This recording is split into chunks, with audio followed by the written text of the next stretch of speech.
한 절씩 읽다가 3배 늘어난 석절을 읽게 되었습니다. 우리 같은 목소리로 함께 읽도록 하겠습니다. 준비가 되셨죠? 같이 읽겠습니다. 의를 위하여 박해를 받은 자는 복이 있나니 천국이 그들의 것임이라.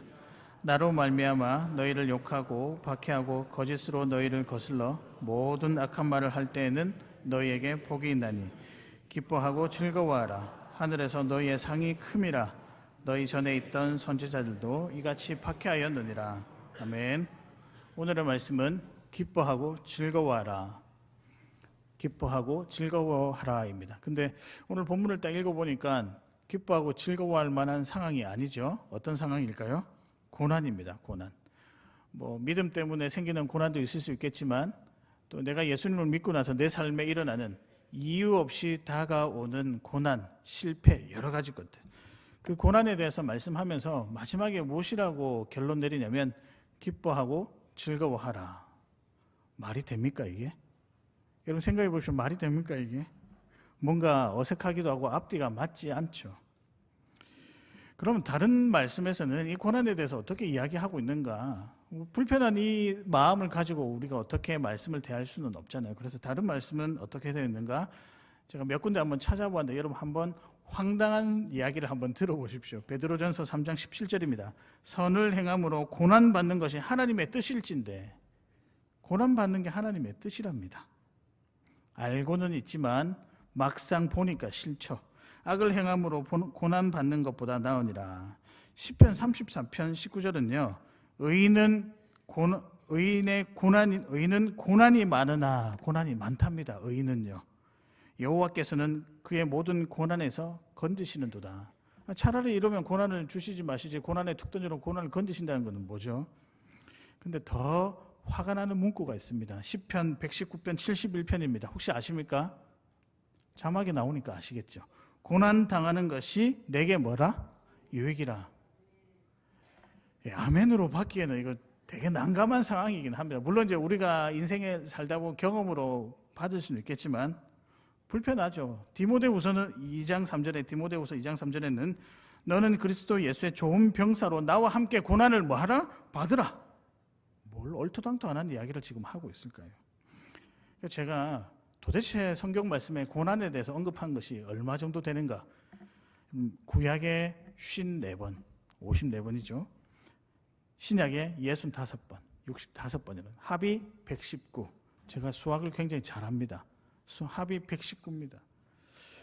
근데 이런 제가 구절들 다 찾지 못했지만 여러 군데를 찾아보니까 딱 2가지로 결론 내릴 수 있는 것 같은데요.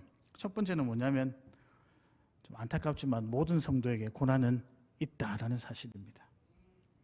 슬프지만 고난이 삶이다. 선지자들과 사도들도 이렇게 고난 받았다라고 성경이 우리에게 이야기를 하고 있습니다.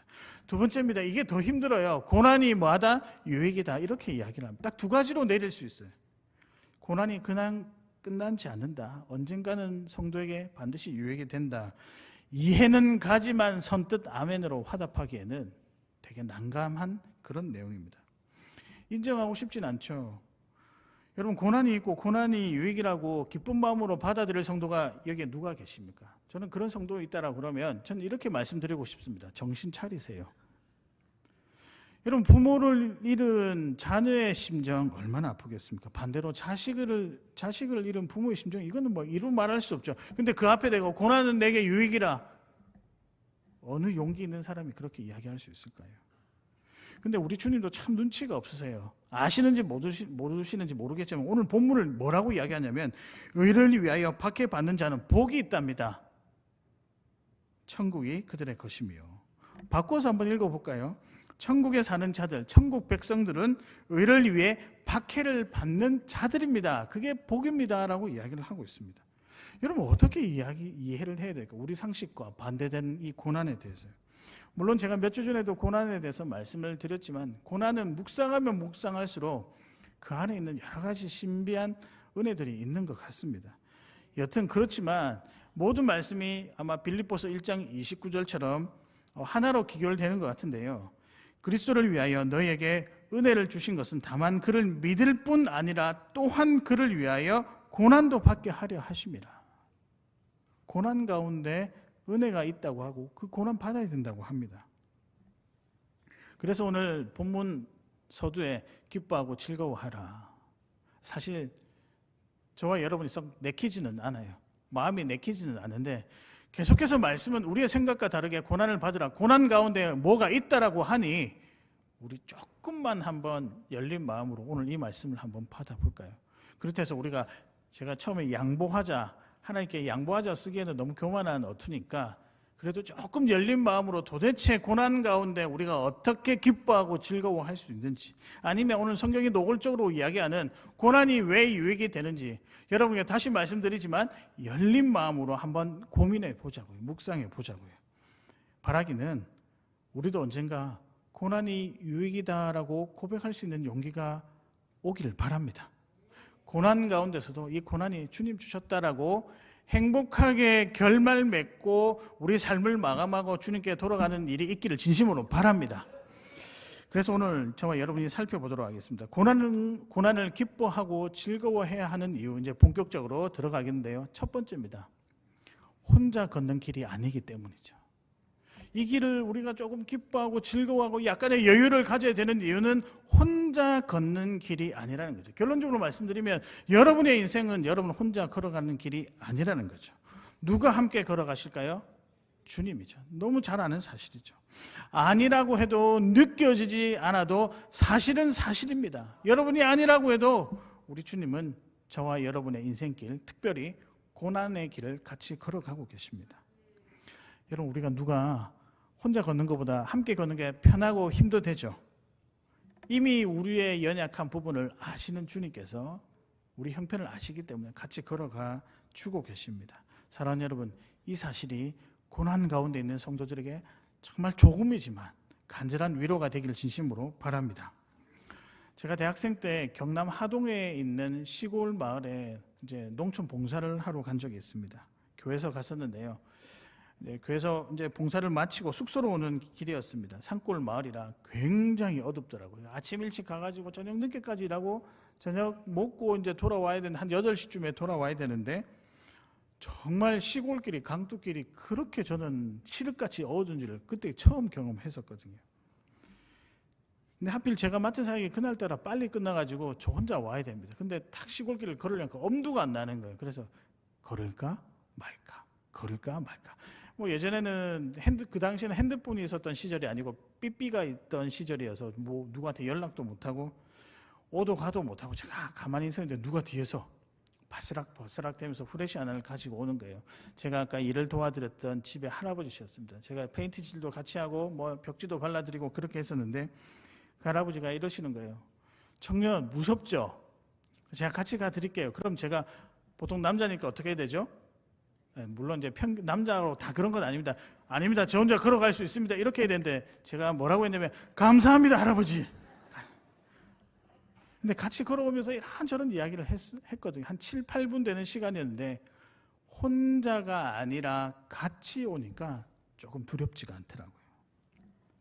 고난은요, 칠흑 같은 어두움입니다. 아니면 그 어두움보다 더한 어둠이죠.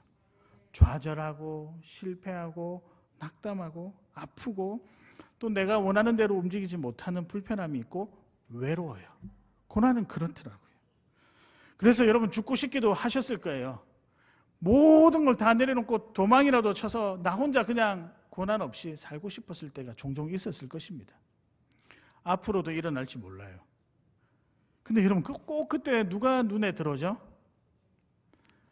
주님이 눈에 들어오는 게 아니고요. 자식이 눈에 들어오잖아요. 우리 자식 얘 놓고 가면 어떻게 하나. 근데 또 그럴 때 또 누가 들어오냐면 나보다 형편이 더 힘든 사람이 눈에 들어오기 시작합니다. 하필 그분이 오늘 전화가 와서 나 기도 제목이 있는데 구구절절이 들어보고 이건 나보다 더 힘든 거예요. 그런 분들도 힘을 내는데 나는 뭔가 전화를 끊고 나고 그런 상황 가운데 있다가 다른 사람들도 힘을 내는데 나는 어떻게 살아가나. 그래서 억지로라도 이렇게 해봅니다. 그래 한번 감사라도 한번 해보자. 막 감사라도 하는데 이게 잘 안 되거든요. 왜냐하면 지금 내가 감사할 여유가 아니거든요. 그런데 여러분 순간순간 아주 미미하게나마 감사가 푹 튀어나올 때가 있습니다. 근데 여러분 그런 현상을 가벼이 여기시지 마시길 바랍니다. 그게 바로 주님이 저와 여러분과 함께 하시고 계시다는 증거입니다. 감히 우리가 어떻게 감사할 수 있을까요? 미미한 감사라도 감히 우리가 할 수 있을까요? 못한다니까요. 제 말이 틀리신가? 여러분 다 아시잖아요. 제 말이 맞는지 안 맞는지 다 아시잖아요. 근데 그 속에서도 그래 감사해보라고 하니까 조금씩 내 마음이 움직여져서 감사가 되는 것. 이게 주님이 함께 걷고 있기 때문에 생겨나는 조그만 현상입니다. 그런 의미에서 볼 때 주님은 저와 여러분과 함께 걷고 계십니다. 그리고 단 한 번도 피곤해하시거나 귀찮아하시거나 소외받도록 하지 않으시고 끝까지 지금도 달려오고 계십니다. 물론 고난이 설령 우리의 실수 때문에 그랬다, 욕심 때문에 생긴 일이라고 할지어도 주님은 외면치 않으시고 버려두지 않으시고 그 영혼에게도 같이 걸어가고 계십니다. 여러분 그러고 보니까 제가 말씀에 나오는 고난에 대해서 쭉 살펴보니까요, 우리가 생각하는 거하고 조금 다른 개념이 있더라고요. 뭐냐면은 고난에 대해서 말씀하시기를 우리 주님은요, 성도들이 시련을 겪지 않도록 약속하신 적이 단 한 번도 없으세요. 나 있잖아, 사실은 너가 시련 겪지 않게 해줄게, 고난 겪지 않게, 고난은 너하고 상관없어 라고 약속하신 적이 단 한 번도 없으세요. 대신에 고난의 순간에 항상 함께 걸어가시겠다라고 약속하셨습니다. 이것도 저는 이해가 잘 안 가더라고요. 이사야서 43장 2절에 보면 내가 물 가운데로 지날 때 내가 너와 함께 할 것이라. 강을 건널 때에 물이 너를 침몰하지 못할 것이며 내가 불 가운데로 지날 때 타지도 아니할 것이며 불꽃이 너를 사르지도 못하리니. 근데 차라리 이럴 바에야 아예 고난을 없이 하시면 되지 않나요? 고난 안 주시면 되잖아요. 고난 다 막아가지고 무너뜨리시면 되는데, 아니 어차피 동행하실 거라면 차라리 없애는 게 여러분 낫지 않습니까? 맞잖아요. 목사님 믿음 약한 소리 하지 마세요라고 하는 눈빛으로 저를 다 쳐다보시는 것 같아요. 아니 솔직히 그렇잖아요. 함께 하신다면 차라리 고난 없는 게 낫잖아요. 근데 여러분 이게 그렇게 간단치가 않더라고요. 원래 우리는 고난이 없는 존재였습니다. 행복하고 즐거운 존재였습니다. 근데 죄가 이 문제가 발단이 된 거예요. 죄가 우리 안에 들어오면서 삶의 왜곡이 시작이 되었습니다. 그것 때문에 여러분 고난이 생긴 거예요. 여러분이 뭘 잘못해서 생기는 고난 물론 있을 수 있겠죠. 그러나 이미 죄가 들어온 이상 우리는 삶의 왜곡이 일어나서 고난 가운데 있을 수밖에 없다는 거예요. 그래서 성경 말씀이 이야기하잖아요. 모든 성도에게는 고난이 있다 없다? 있다. 근데 만약에 이 상태에서요, 고난만 싹 없애면 뭐는 남아있을까요? 죄는 남아있는 거예요. 이건 아니잖아요. 그러면 또 죄가 싹을 틔워서 또 고난을 만들어내겠죠. 고난 하나를 없앤다고 해서 끝낼 문제가 아니라 뿌리부터 찾아야 되는 거예요. 그래서 우리 주님께서 뿌리를 찾으시고 우리를 완전히 회복하게 하시기 위해서 고난 가운데 오셨고 성육신 하셨고 십자가에서 달리시면서 다시 고난 가운데 들어가셨습니다. 그래서 음부로 들어가서 가장 심연에 있는 죄의 문제를 끄집어내시고 이걸 뿌리 뽑으셨어요. 여러분 이건 다름 아니라 주님이 그렇게 할 능력이 계시기 때문에 여러분의 고난에 간섭하시고 함께 하신다는 증거입니다. 그러니까 주님이 고난 가운데 들어가셔가지고 고난의 뿌리 있는 죄의 문제를 해결해 주셨기 때문이죠. 근데 만약에 고난만 달랑 없애버린다, 죄의 문제는, 이건 우리가 어떻게 할 수 없는 거잖아요. 그럼 또 고난이 생긴다고. 근원적인 문제를 해결하기 위해서 근데 시간이 필요해요. 과정이 필요하더라고요. 그래서 그 과정 가운데 냅두지 아니하시고 함께 걸어가시는 거죠. 뿐만 아니라 주님이 우리의 삶에, 우리의 어떤 고난에 동참하시는 이유가 뭐냐면 우리 삶이 그분의 것이기 때문이죠. 그분은 이미 우리 삶을 지으시면서부터 이 영혼은 나의 영혼이야, 나의 백성이야. 베드로전서 2장 3절에 나와 있잖아요. 택하신 족속의 왕 같은 제사장, 거룩한 나라에 그의 소유된 백성이 이미 우리가 태어날 때부터 나의 삶으로 삼으셨다는 거죠. 이게 바로 주님이 우리 곁에 계시는 이유입니다.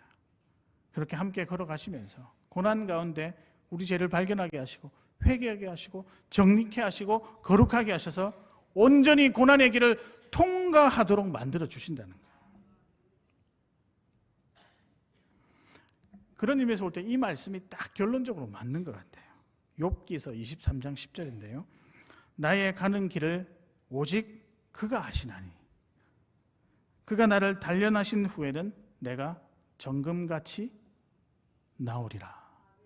정금에는 불순물이 없어요. 여기 나를 단련하신 후에라는 것은 믿음을 더 강하게 각오를 잘하라 이게 아니고요. 여러분 안에 있는 죄를 우리 주님께서 해결해 주시는다는 그 약속입니다. 그래야 우리가 불순물 없는 정금같이 되겠죠. 사랑하는 여러분, 고난 가운데 있으시죠? 힘드실 때도 있으실 겁니다. 이제는 너무 오래돼가지고 말로 표현하지 못할 정도로 그냥 삶의 일부가 된 채로 살아가시는 분도 계실 거라고 생각합니다. 근데 여러분, 그 자리 옆에 누가 계시냐면요, 우리 주님이 계십니다. 믿으십니까? 제가 볼 때는 우리 주님은요, 고난의 현장에 대한 냄새를 잘 맡으시는 것 같아요. 성도의 각각 고난에 항상 그 옆에 가 계셔서 미미 하나마 함께 계신다는 것을 우리가 깨닫게 하십니다. 이 은혜를 확신으로 누리시며 살아가셨으면 좋겠습니다. 사랑하는 성도 여러분,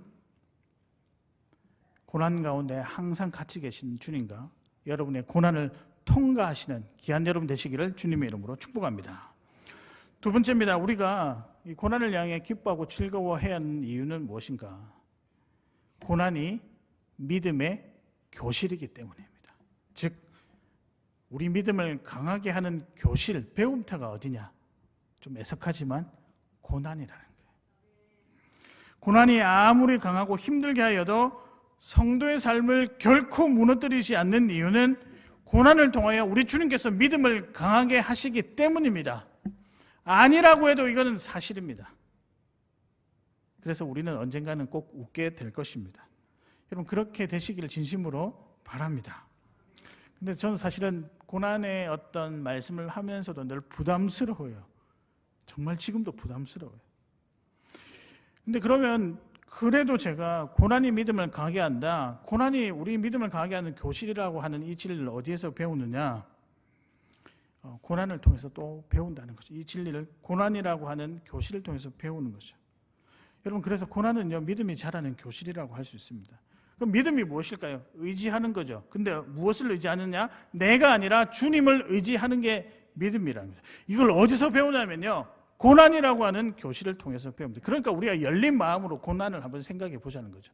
모세가 딱 그랬거든요. 그가 같은 민족을 죽이고 광야로 도망쳤습니다. 그때부터 그의 인생의 고난이 시작되었습니다. 굉장히 잘 나갔던 사람이죠. 왕족이었고 똑똑했고 존경받았고 자기 스스로도 제법 괜찮은 인생이다라고 판단했습니다. 근데 이런 사람의 어떤 삶을 이렇게 표현할 수 있겠죠. 내가 주인인 삶을 살았거든요.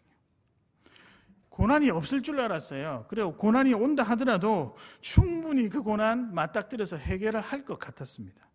자신이 있었죠. 근데 고난이 밀려오니 그냥 속절없이 무너지는 거예요. 열심히 공부했고 실력도 쌓았고 세상의 경험도 제법 있었고 마음에 담대하고 나는 그래도 제법 어떤 부도 쌓아서 돈도 제법 벌어서 여튼 고난이 와도 어느 정도 해결할 수 있을 것이야 라고 생각을 했는데 와르르 무너지는 거예요. 그러면서 이 결론에 이제 맞닥뜨리게 되는데 내가 할 줄 아는 게 별로 없네. 무기력이 밀려오는 거죠. 고난이라는 교실 앞에서 실패한 사람은 나밖에 없는 것 같았습니다. 야, 다른 사람들 그래도 보니까는 고난이 있어도 잘들 넘어가네? 사실은 모르는 거예요. 그분들이 얼마나 피눈물을 흘리면서 그 상황을 넘어왔는지 단지 모를 뿐이지만 겉으로 그렇게 보인다 칩시다. 쳐요. 근데 그러다 보니까 교실에 그냥 실패한 나만 남아있는 것 같아요. 근데 여러분 질문 드릴게요. 교실은 학생 말고 또 누가 있을까요? 선생님이 계시더라고요. 그 선생님이 누구십니까? 저와 여러분이 믿고 있는 우리 주 예수 그리스도입니다. 그리고 그분이요, 선생님이 고난 가운데 있는 우리 학생인 우리들에게 이렇게 질문합니다. 너의 삶의 참 주인은 누구신가? 고난을 통해서만 들릴 수 있는 질문입니다. 너의 삶의 참 주인은 누구신가? 여러분 요괴벳의 노래 아시죠? 그 중에 제가 이 부분만 조금 인용해 봤는데요. 정처 없이 강물이 흔들흔들 흘러내려가는 그 상자를 보며 눈을 감아도 아이와 눈물 맞추며 주저앉아 눈물을 흘렸겠지. 너의 삶의 참 주인인 너의 삶의 참 부모이신 하나님, 그 손에 너의 삶을 맡긴다. 너의 삶의 참 주인, 너를 이끄시는 주 하나님, 그 손에 너의 삶을 드린다. 제가 이거 찬양으로 해야 현장감이 훨씬 있는데 좀 아쉽기는 해요. 근데 질문하고 있잖아요. 고난 가운데 너의 삶의 주인이 누구신가? 이건 고난 가운데만 딱 들을 수 있는 질문입니다. 여러분, 고난은요, 아무것도 보이지 않게 합니다. 아무것도 생각나지 않게, 아무것도 분별할 수 없게 하고, 아무것도 판단하지 못하게 해요. 근데 주님께서는요, 그렇게 놔뒀다가는 완전히 끝나겠거든요. 그러니까 딱 주님의 어떤 은혜로 인하여 능력을 통하여 한 가지 질문을 미묘하게 던지십니다. 너의 삶의 참 주인은 누구냐? 들리게 하시는 거죠. 이 질문을 계속 노출시키는 거죠. 어떻게 해요? 말씀을 통해서요. 찬송을 통해서, 기도를 통해서 계속 노출시키는 거예요. 그래서 여러분, 기대 없이 나온 예배에 은혜 받고 돌아갈 때가 있잖아요.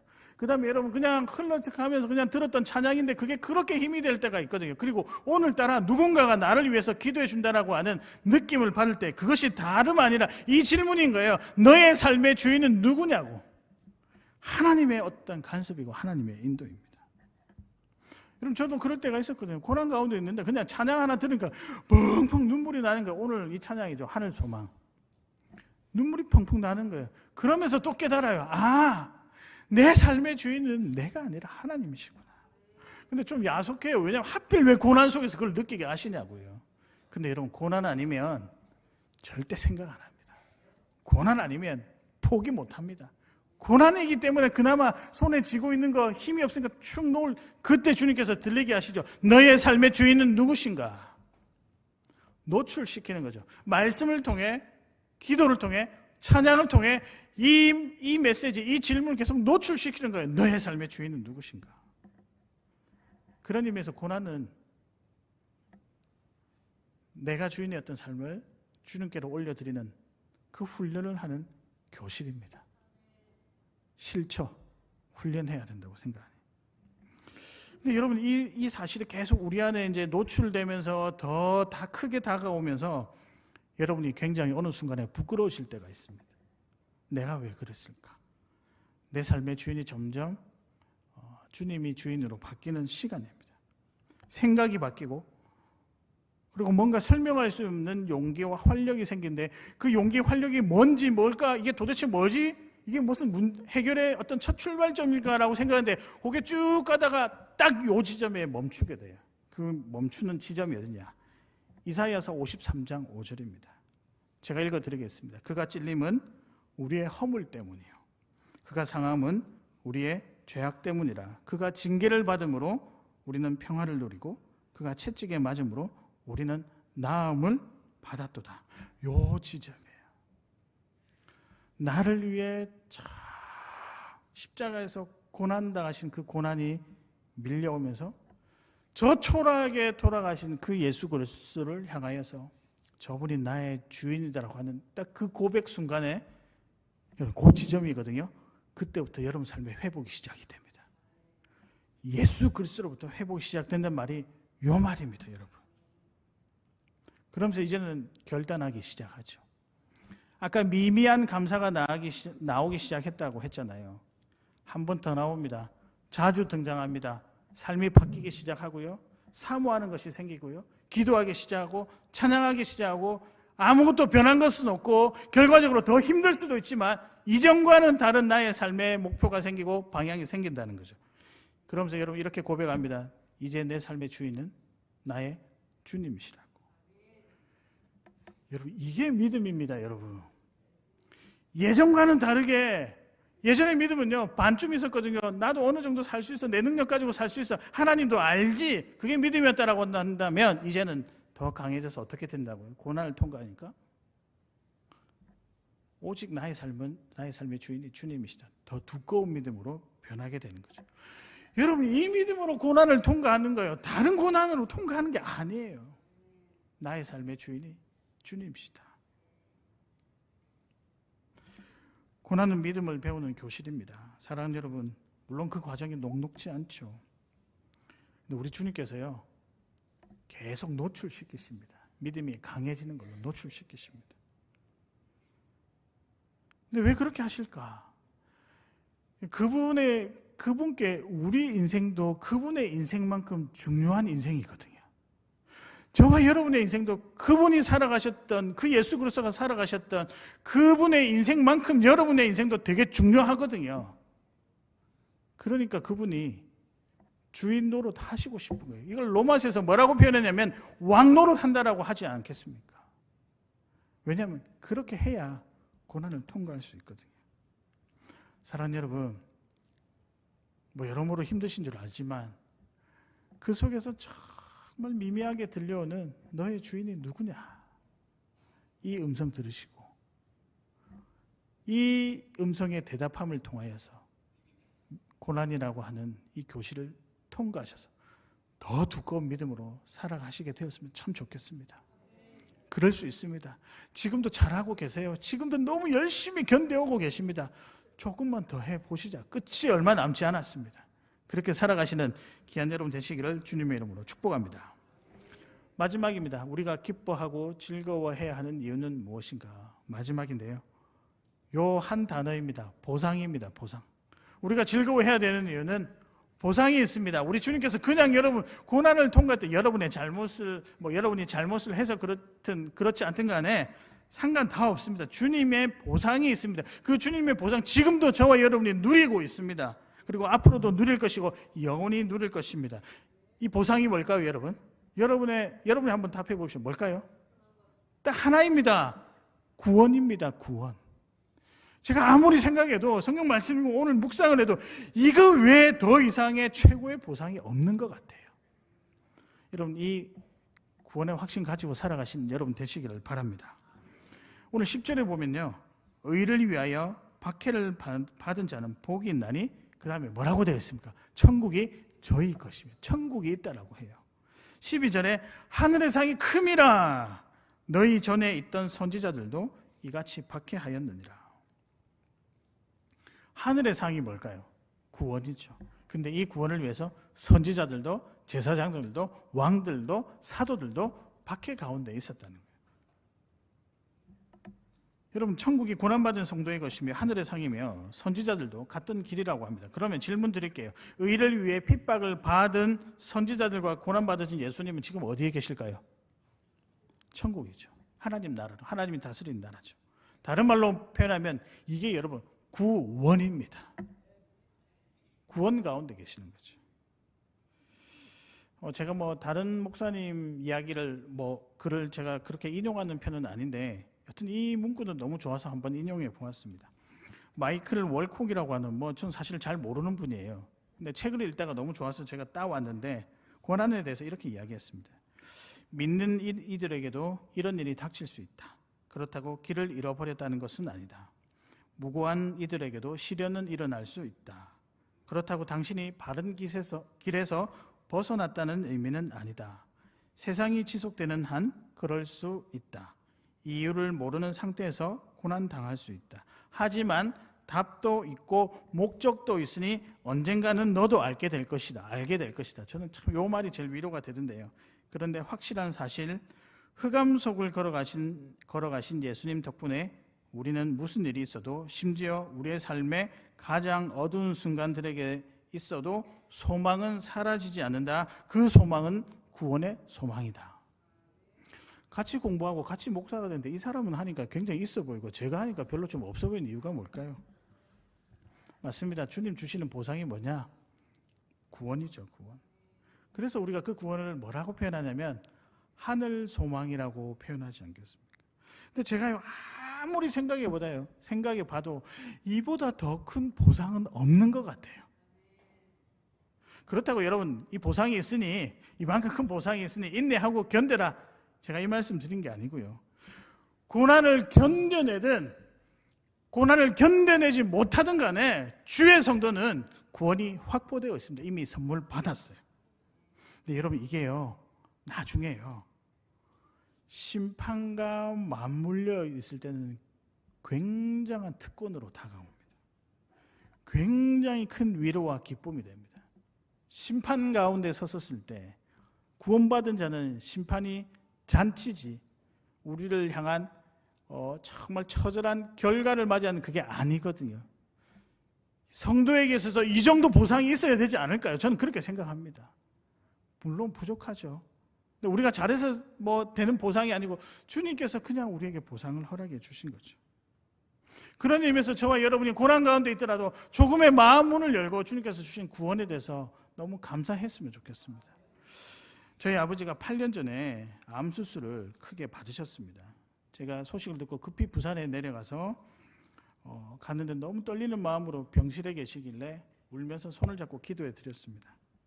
그러면서 이제 수술실로 들어가시는데 아버지 표정에 보니까 약간의 두려움도 있으시고 긴장감이 있으셨습니다. 근데 제가 기도하면서 편안하게 들어가시라고 기도하겠다라고. 근데 제가 뭐 편안해지겠습니까? 근데 수술이 생각보다 많이 길어져서 걱정하면서 계속 하나님 붙잡아 주세요 기도했던 기억이 납니다. 그래도 시간이 지난 후에 수술을 마치고 이제 의사 선생님께서 나오시면서 이제 보호자 되시는 분, 아버지 수술 잘 끝났습니다. 그래서 제가 감사합니다. 그러고 한 30분 후에 이제 아버지가 나오셨는데요. 이렇게 눈물이 너무 많이 나시는 거예요. 그러면서 저를 붙잡고요, 흥분된 목소리로 이렇게 이야기하시는 겁니다. 이렇게 이야기하는 것이 아니겠습니까? 주영아, 나 예수님 봤어. 많은 사람들 가운데 한 분이 중앙에 서 계시는데 그분이 흰 옷을 입으시고 면류관을 쓰시고 너무 은은한 웃음으로 내게 다가오셔서 한마디 하시더라고요. 아들아, 수고했다. 저는 그 말 딱 들으니까 아이고 이제 그러면 끝이 오나 이래가 더 두려웠거든요. 그리고 계속 그 예수님께서 자기를 안아주시더랍니다. 수술하는 애들 가운데 그 주님의 얼굴을 보면서 너무 기쁘고 감사하고 감격된 마음으로 수술을 마치고 나오신 거죠. 저를 보고 우리가 예수 믿은 거 너무 감사하지 않냐 그러면서 옆에 간호사 선생님이 지나가셨는데, 선생님 예수님 믿으세요. 예수님 살아계십니다. 예수님은 당신을 구원하시기를 원하십니다라고 하는 거예요. 그 다음 말을 할까 말까 제가 고민을 했는데 간호사 선생님이 그냥 선생님 지금 마취가 덜 깨어서 그렇습니다라고 이야기를 하셨어요. 여러분 지워버리시고 감격의 순간. 근데 제가 그때 그 이야기를 이제 보는데요, 웃기면서도 너무 감격스럽더라고요. 이 땅에서 주를 믿고 사는 거 쉬운 일 아니에요, 여러분. 뭐 쉽다고 생각하시는 분 뭐 여기 안 계시겠지만 쉬운 일 아닙니다. 드러난 핍박도 쉽지 않겠지만 내면의 그 끊임없는 갈등도 쉽지 않은 거예요. 우리가 뭐 정리해야 될 것도 알죠. 근데 여러분, 삶 자체가 고난이고 고통입니다. 그렇지만 여러분에게는 다른 사람들이 누릴 수 없는 보상, 구원이 있습니다. 제가 이 말씀 딱 드리고 싶어요. 선물 받았잖아요. 근데 이 말씀 꼭 드리고 싶은데요, 구원은 주님이 우리에게 주실 수 있는 최고의 선물입니다. 믿으십니까? 그리고 반대로요, 우리가 받을 수 있는 최고의 선물이 뭘까요? 구원입니다. 그러니까 여러분 죄송하지만 너무 욕심내지 마세요. 이 땅에 살 때요. 우리가 받을 수 있는 최고의 것을 이미 받았습니다. 그래서 제가 이 말씀 제가 좀 용기 내어서 말씀드리고 싶은데요, 조금 힘이 들지만 주와 함께 그 고난을 눈 딱 감고 울어도 좋습니다. 견뎌내시길 바랍니다. 우리 주님이 앞뒤 전후좌우에 함께 계십니다. 그리고 선물 보따리 뭐 이렇게 표현하면 좀 그래, 질질 끌고 하나 오고 계십니다. 질질 끌다라는 표현은 좀 그렇지만 준비해 놓고 계십니다. 그게 뭘까요? 구원이죠.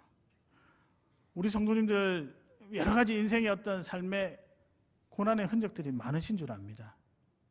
제가 뭐라고 여러분의 삶을 평가할 수도 없고요. 그러나 한 가지는 말씀드리고 싶어요. 주님 주신 선물의 삶을 살아가고 계십니다. 믿으십니까?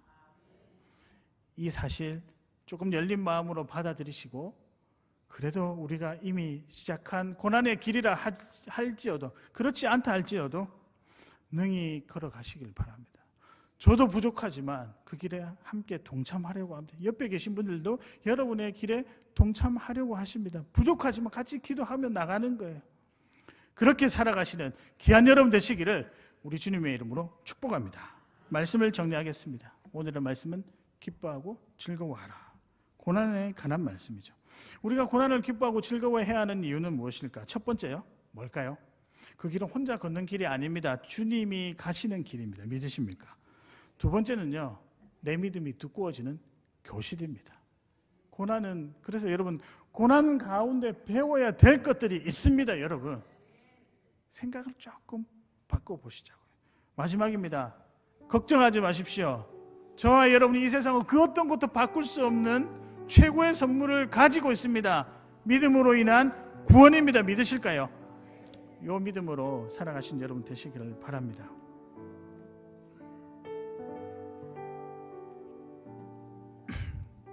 물론 저는 여러분의 얼굴을 유심히 봅니다. 이 자리에서도 보고요. 그리고 여러분이 어떻게 살아가시는지 사실 궁금하기도 합니다.